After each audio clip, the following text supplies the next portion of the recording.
Welcome. I appreciate everybody being here. This is an exciting time of year, an exciting season for us as we transition to the Big Ten. I'm pleased with how training camp has gone so far.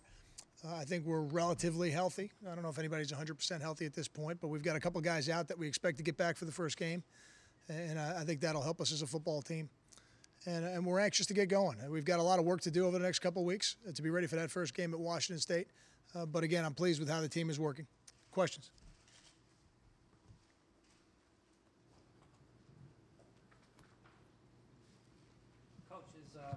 You kind of have almost mixed emotions. I'm sorry, Peter.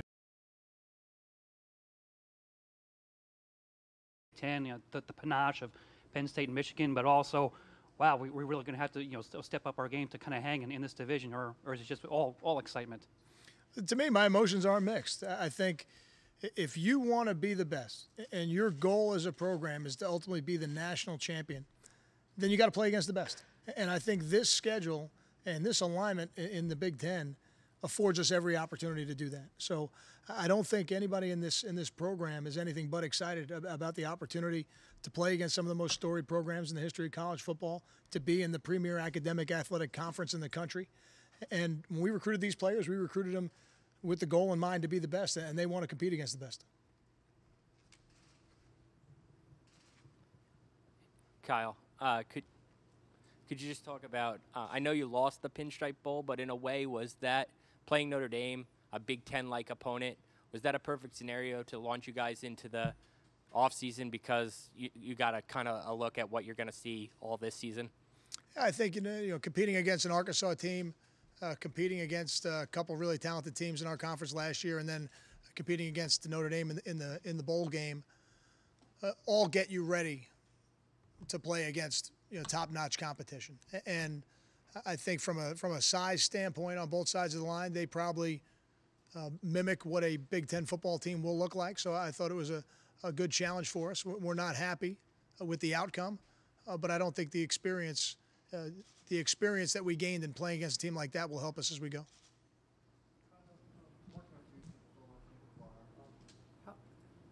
How much have you noticed the Big Ten helping you out in recruiting so far? I think we notice it every day. I think you can notice it on this team right now. A tight end in our program from Katy, Texas, a tight end in our program from Minnesota, a quarterback in our program from Detroit, another quarterback who comes here from California via another route. I don't know if those players would have had an interest in playing in the Big East, but to play in the Big Ten, they want to do that.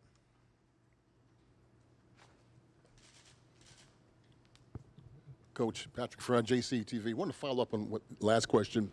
Coach Shiano, before he left, had made this statement years ago, and people say it was crazy, that he wanted to build a fence around this state to keep recruits here. That now has to be upgraded by the approach that you're going to take. How do you keep kids in Jersey now going away with being in this conference? I think we've done that. I think that is something that we've done over the last 9-10 years that I've been fortunate to be a part of this program. And recruiting is always about finding the right people for your program, for your culture, for your university.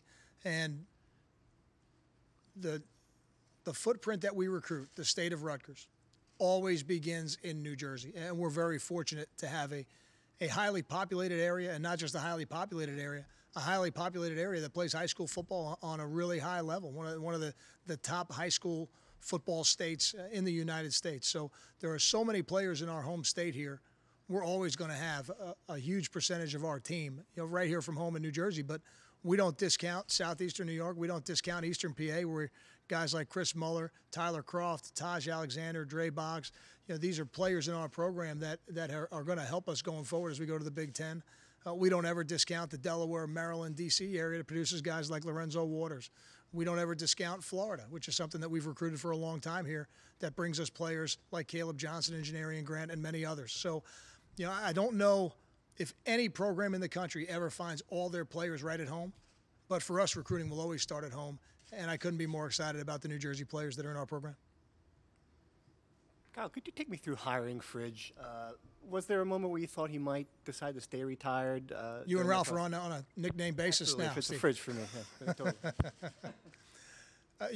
Ralph was somebody that I had reached out to 2 years ago, and we didn't have a prior relationship. We had some mutual acquaintances because he had grown up in Westchester County, and I had grown up in New York.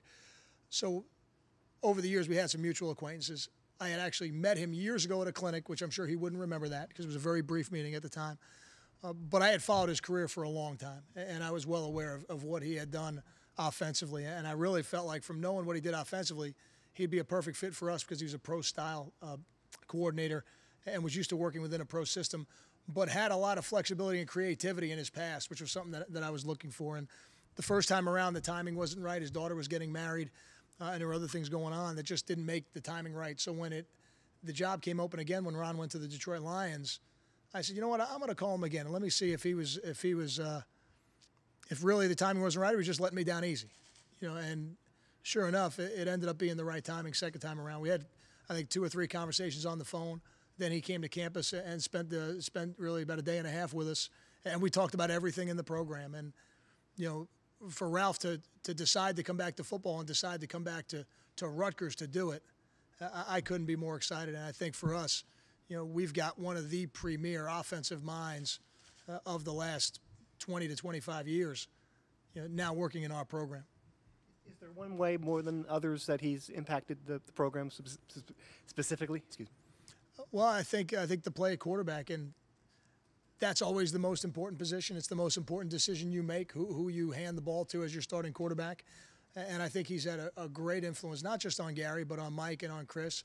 And I think eventually we'll see that trickle down to some of the younger guys that are in the program as well. So to me, it certainly starts there. But in practice, I'm starting to see some of that creativity come out because guys like Tyler Croft is healthy now. A guy like P.J. James is healthy now. He's got Leonte Carew to use on a daily basis.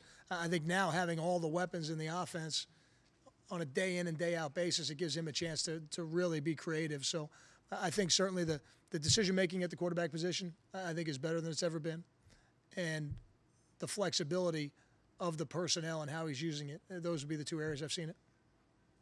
Kyle, heading into year 3, 2 years left on your contract. Do you consider this to be a make-or-break season for you?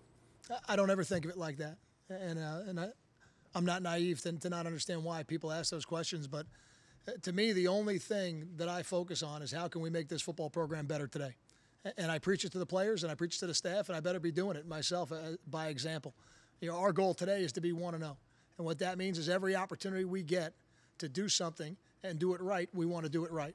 And right now, it's this press conference. After this, it's going to be the team picture.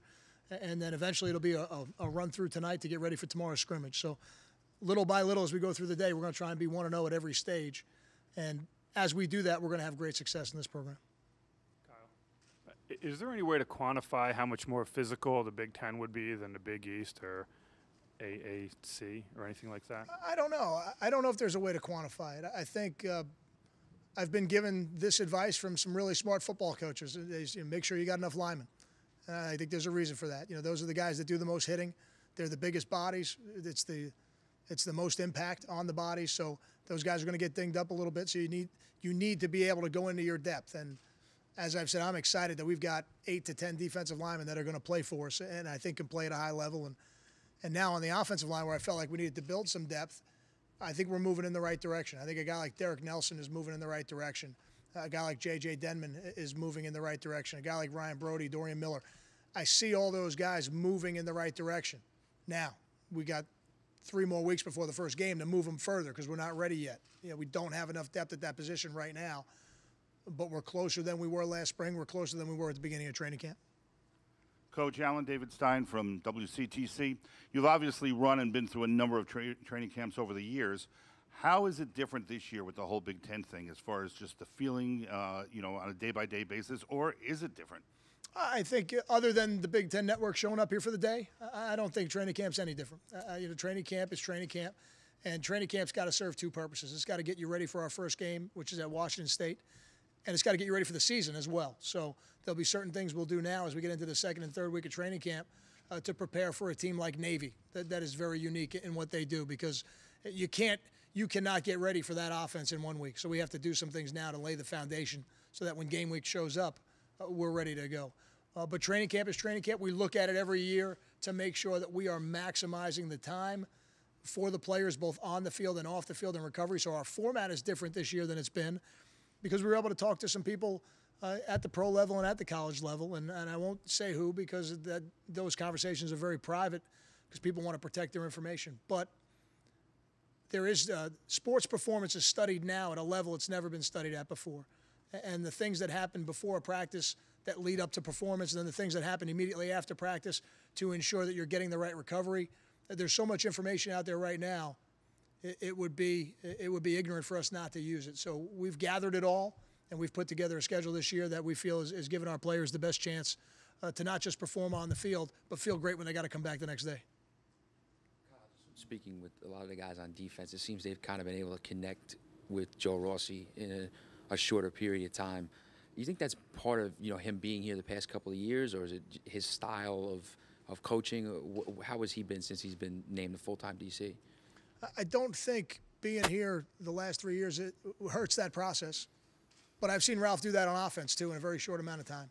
I think it's probably more driven by personality, and I think Joe spends a lot of his time with those players one-on-one in meetings. I think they feel his passion for defense, just like they felt his passion for special teams, because I felt like he did an excellent job for us as the special teams coordinator. So I think they feel that passion. I think they feed off of it, and I think we're seeing the result of that in practice. Hey, Coach Bobby, nice table, USA College Football. If you were to give us one word to describe the state of your team right now, what would it be heading into your first game in 2.5 weeks? Hungry. Yeah, I think we've got a hungry football team. I think we've got a football team that is very excited to get back out there. I know we've got a defense that's excited to play this first game and test themselves against an offense that we don't feel we did as good a job as we should have last year. And I think we've got overall a hungry football team that's really excited about the opportunity to test ourselves against some of the most storied programs in the history of college football. Thank you.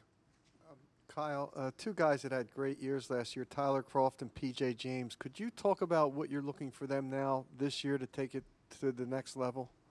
I want for them what I want from every player, consistency at a high level. There's nothing more valuable in life than consistency. Those guys have proven that they can play at a high level. So now when you show that you can play at a high level, now they have a responsibility to play at a high level on a day in and day out basis. So that's what I'm looking for. Could you tell me what you like, the best attribute about both those players? I think that the best attribute about both those players is that they're really good people. They're quality people, high intangible people. If you ask me what's their best attribute as a football player, I think Tyler's got great hands, and I think PJ's got an excellent ability not to get tackled by the first tackler, the first defender. Hey, Coach. Jason Kahn from News 12. Do you feel like your vision for this program when you took over is on track the way you saw it? Yeah, that's a tough question to answer because when I took over the program, we weren't in the Big Ten yet. So I think the vision of the program has to change. As your athletic department, as your university evolve, your football team has to evolve. So now, as we move into the Big Ten, as college football is in a different place than it's ever been now with the playoff format, our vision for the football program is very clear. We want to achieve academically, we want to achieve socially, and we want to play for championships. And the low end of that scale in terms of championships is bowl championships. But the side of the scale we're looking at is the Final Four and national championships ultimately. But to do those things, you better be the Big Ten Eastern Division champion first. Kyle, your club ice concept, the idea of parents of local players attending practice, two of the more relatively new ideas that you've had. Did you make those decisions in a vacuum, or is there some kind of larger context to it? Take me through that. Since becoming the head coach, I've said to every group that parents are welcome at practice any day they want to come. And I think when you, as a parent, and I've got my daughter here today, but when you as a parent hand your child off to a coach, to a team, you want it to be an extension of your family. And I want them to be an extension of our family. So if they want to come to practice, we welcome that. I think that's great. And I think and one of the advantages that some of the local players here have is that not only do you get a chance to go away to school, because when you're on a college campus, you're away at school, but there are certain parts of it that the people you love can be a part of. And I think that it's an advantage for us. But that's something I've done since becoming the head coach. I've had that policy. Club ice is a different conversation. I think you guys are seeing the video. We thought that would be something interesting that the players would enjoy. I don't know that we could have anticipated the reaction from the players as it all got started. So I was glad they enjoyed it. I probably got to give more of the credit to our strength staff and Will Gilkison in operations and his staff, because they came up with some of the ideas for that, and I okayed them. I will take credit for actually being in the ice tubs with them when it happened. But that started out as something we thought would just be enjoyable for them and created a lot more excitement than we realized. So, Will Gilkison tells me he can top it this week, so we're going to find out. Hey, Coach. What have you seen from Ben McDaniels, both recruiting-wise? I know he can help you in the Midwest, and also him as a coach since he took over.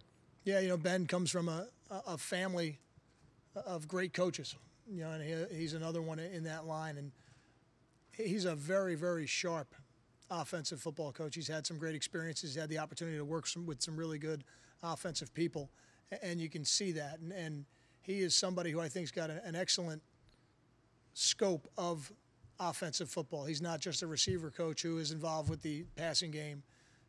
He's involved in the conversations when they go to the run game. He's involved in the conversations when they go to protections.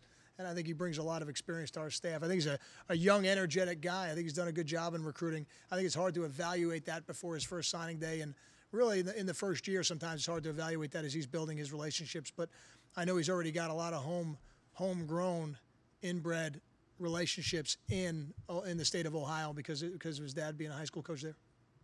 Coach, you're in the toughest division of the Big Ten. How are you dealing with your players, dealing with the fact that the perception of where they're at now is where they'll be at the end? I don't think we deal with perception, and I don't think we deal with anything on a scale like that. I don't know how much.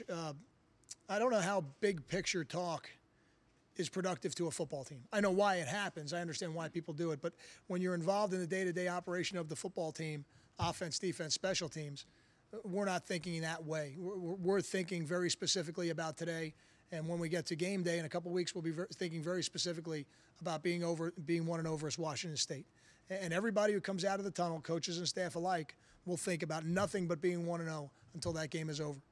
And then when that game is over, you process what happened, you make improvements, and then you get on to the business of being 1-0 next week. And that is the way you have to handle a football season, and I don't think it works any other way. Kyle, when you went through the evaluation process during the offseason, did you assess your own performance? And can Rutgers fans expect anything different out of you, coaching style-wise? I think, when you say coaching style, I think as a coach, what I want to do every year is play to the strengths of my football team. I think that is critical. I think you got to coach the games to the strengths of your team. You got to coach the games to the matchups that you're in. And then you got to be flexible, because sometimes you think a game is going to go a certain way and you get into the game and it's a completely different game than expected. I can go all the way back really to the Fresno State game. I did not expect that type of shootout in that game. I knew they were good on offense, and I knew they had an excellent quarterback, but I don't know that I would have predicted those kind of numbers on both sides going into it, but I think you got to be flexible. I remember in my first year on the road at Arkansas, they had us down, I want to say, might have been down by 10 at the time, and they had stopped us on third down, and I just felt like the momentum of the game was getting away from us. So we had a fake punt, and we used it, and it worked. And does that play win the game? No, but it puts you back in position to win the game as the game goes on. So I think that, those are the things, hopefully every year, I get a little bit better at making those decisions. Having somebody on our staff like Ralph, who made those decisions for 10 years, I think is an advantage for me, because I get a chance to bounce those scenarios off them before we get to game day. And what about just assessing your own performance from last season? Did you do any of those evaluations? I do exactly what I ask the players to do. I come in here every day, and we do everything we can to make this program 1-0. And I think if you do that, then you do your job in peace. And the evaluation part of it, I guess ultimately you're evaluated by wins and losses. So, our job right now is to make sure that we're 1-0 versus Washington State. Kyle, what has Phil Galliano brought to the director of recruiting job? Phil was a very effective recruiter when he was here. Very strong ties in South Jersey and southeastern Pennsylvania.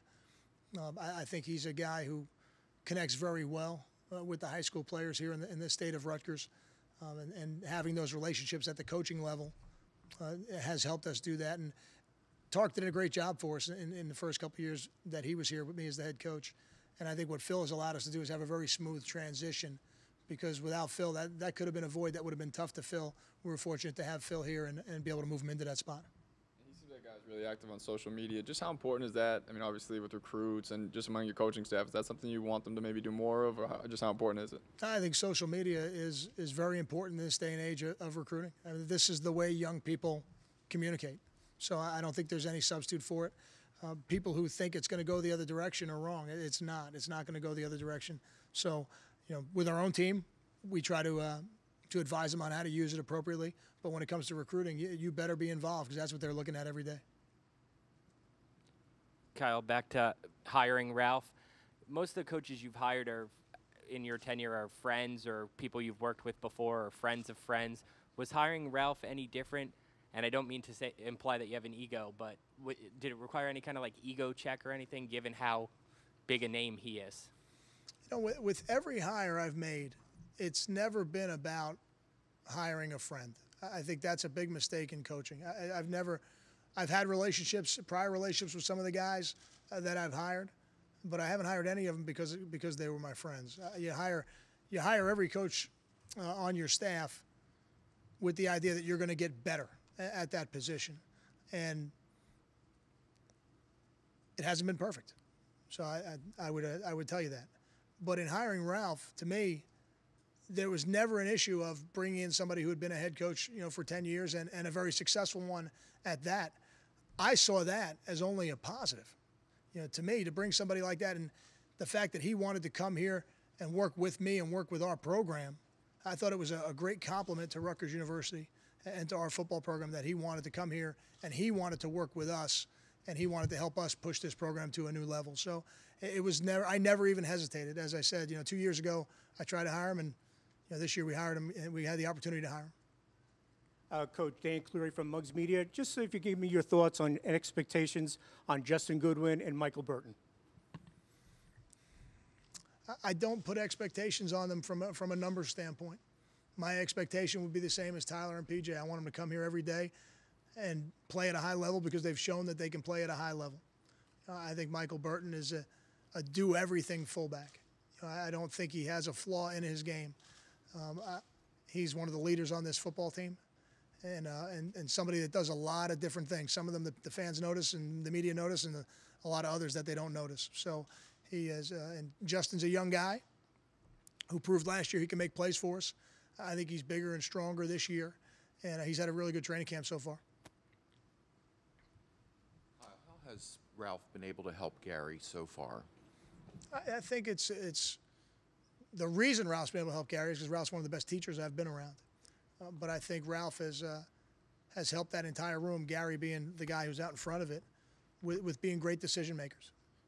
Showing them how to process what's going on before the ball is snapped, and then how to process after the ball is snapped, and then making a great decision, choosing who you're going to throw it to, making a great decision on where you're going to throw it, and then making great decisions within the game in terms of when you're going to take chances and when it's really not needed. Is that something that Gary needed a lot of help with, or some help with? I think Gary needs somebody who was a great teacher, because for Gary, this is his fourth coordinator in 4 years, and that's not ideal for any quarterback. And each time we've hired a coordinator, we've tried to hire. I know for a fact we've hired somebody very talented, so that part we've done, but it's still never ideal to have 4 different voices in 4 years. So I think what Gary needed was somebody who was really organized, was a great communicator and a great teacher, and I think that's what he's got in Ralph RVision. Kyle, Gary's mentioned how great the teacher RVision is, and he said he's the best teacher he's ever had. What makes him such a great teacher? I think what makes anybody a great teacher is the ability to take an idea and make it understandable in a very short amount of time. And I've had an expression I've used a long time. You got to coach in sound bites. You can't coach in paragraphs. There's no time on the field for paragraphs. The players aren't going to understand paragraphs. You got to coach in sound bites. You got to tell them what to look at, tell them how to make the decision, and then judge them on how they make the decision. And I think, Ralph's got a very systematic way of doing things in his offense, and I think it's been very good for Gary. Kyle, and this might be a tough question because I know you don't want to say anything negative about past coaching staffs, but do you feel like this is the best coaching staff you've had? I think we'll judge that at the end of the year. I'm really excited about our coaching staff. You know, I think to make those kind of statements before we've ever coached a game, I don't know how that, those kind of predictions help anything. I will say this: I am really excited about this coaching staff, and I think the resumes speak for themselves. You know, when you look at guys like RVision and Bob Frazier and Ben McDaniels who've come to our program, this year, and you look at what they've accomplished in the past, I think it's really exciting for our football program.